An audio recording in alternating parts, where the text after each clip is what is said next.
আজকে হঠাৎ করে ধাবা স্টাইলে ম্যাগি খেতে ইচ্ছা করলো, তো ভাবলাম একটু বানিয়েই নিই।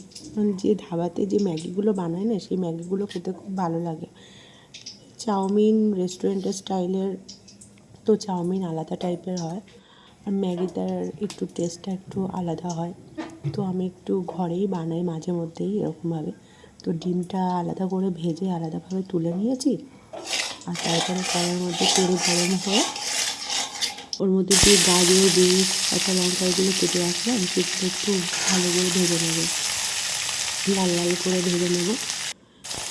তারপর একটু লবণ, তারপর ম্যাগি মশলা, যা যা, আর একটু মানে তারপর কাঁচা পেঁয়াজ, টমেটো এগুলো দিয়ে লাল লাল করে ভেজে নিলাম। নিয়ে এটার মধ্যে একটু আমি হালকা ম্যাজিক যে মশলাটা আছে, ম্যাগি মশলা, সেইটা একটু অ্যাড করে দিয়েছি অলরেডি আগে। তারপরে একটু ভিনেগার দিয়ে দেবো। একটু ভিনেগারটা দিলে কি একটু টেস্ট আলাদা হয়। তারপর হয়ে এসেছে, একটু সয়া সস দিলাম। সয়া সসটা দেওয়া, আর আমার কাছে টমেটো সস ছিল না, তো পাকা টমেটো দিয়ে দিয়েছিলাম।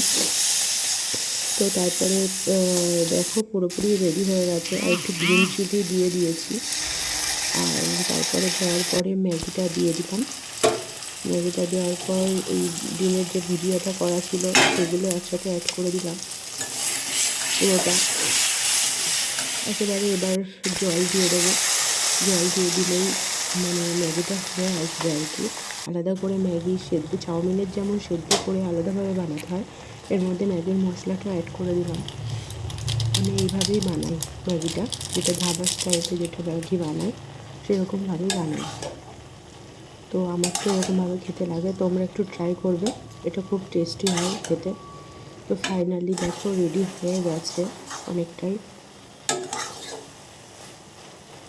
তো আমার তো এরকমভাবে ম্যাগি খেতে খুবই ভালো লাগে। চাউমিন তো একটা আলাদা টেস্ট, তোমরা একটু বানিয়ে দেখবে, এরকমভাবে খুব ভালো লাগে বাড়িতে খেতে। এরকমভাবে পুরো ধাবায় এরকমভাবে ম্যাগিটা বানানো হয় আর কি। এটার মধ্যে যদি একটু ক্যাপসিকামও দেওয়া হতো তাহলে ভালো লাগতো। যাই হোক, তো আমার ম্যাগি রেডি হয়ে গেছে। তোমাদের যদি এই রেসিপিটা দেখতে ভালো লাগে, লাইক কমেন্ট করো। আর তোমরা একটুখানি বাড়িতে বানিয়ে মানে খাওয়ার অনুরোধ রইল, একটু খেয়ে দেখো, খুব টেস্টি লাগে।